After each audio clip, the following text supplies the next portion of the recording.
During the dark days of World War II, in the heart of Nazi-occupied Europe, there existed a prison camp unlike any other, Stalag Luft III. Built by the Germans to hold Allied Air Force officers, it was designed to be escape-proof. The walls were tall, the watchtowers heavily guarded, and the ground beneath was filled with loose, sandy soil that made digging tunnels almost impossible. But inside this camp were men who refused to accept captivity, men whose spirits were unbroken, whose minds never stopped working toward freedom. The mastermind of what would become the most daring escape of the war was Squadron leader Roger Bushell, a British Royal Air Force pilot with an unshakable will. Bushell was no stranger to captivity. He had escaped twice before, only to be caught again. This time, he swore it would be different. His vision was audacious. Not just one man escaping, but over 200 prisoners breaking free at once. The operation was codenamed simply the Great Escape.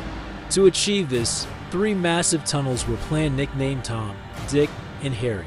They would be dug 10 meters underground to avoid detection by German microphones. The work was painstaking and dangerous.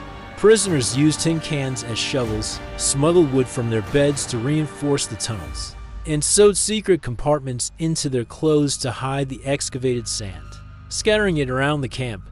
During exercise walks, air pumps were made from old milk cans to supply oxygen to the men digging. In the suffocating darkness, forged identity papers, civilian clothes, and detailed maps were prepared by talented artists and linguists among the prisoners. Every man had a role: diggers, forgers, tailors, lookout men, and despite the constant risk of discovery, the camaraderie inside Stalag Luft III was unbreakable. But the Germans were vigilant. Tom was discovered and destroyed. Dick became unusable. That left only Harry. On the freezing night of March 24, 1944, the escape began. One by one, the men slid into the narrow tunnel, crawling toward freedom. But a miscalculation had placed the exit just short of the forest, leaving them dangerously exposed in open snow. Guards soon noticed strange activity. Panic spread, but 76 men managed to get out before the alarm was sounded. What followed was a manhunt on a scale Europe had never seen. The Gestapo mobilized thousands of troops, police, and even civilians to track down the escapees.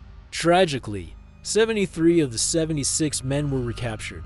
In a brutal act that shocked the world, Hitler personally ordered 50 of them to be executed, an unprecedented violation of the rules of war. The Great Escape was not a total failure. Though few survived, the daring plan tied up German forces for weeks, pulled resources from the front, and became a lasting symbol of courage and defiance. The names of those who died are still remembered, their bravery immortalized not only in military history, but also in one of the most famous war films ever made. It was more than just an escape. It was a statement to the world that even in the darkest prison, the human spirit could not be chained.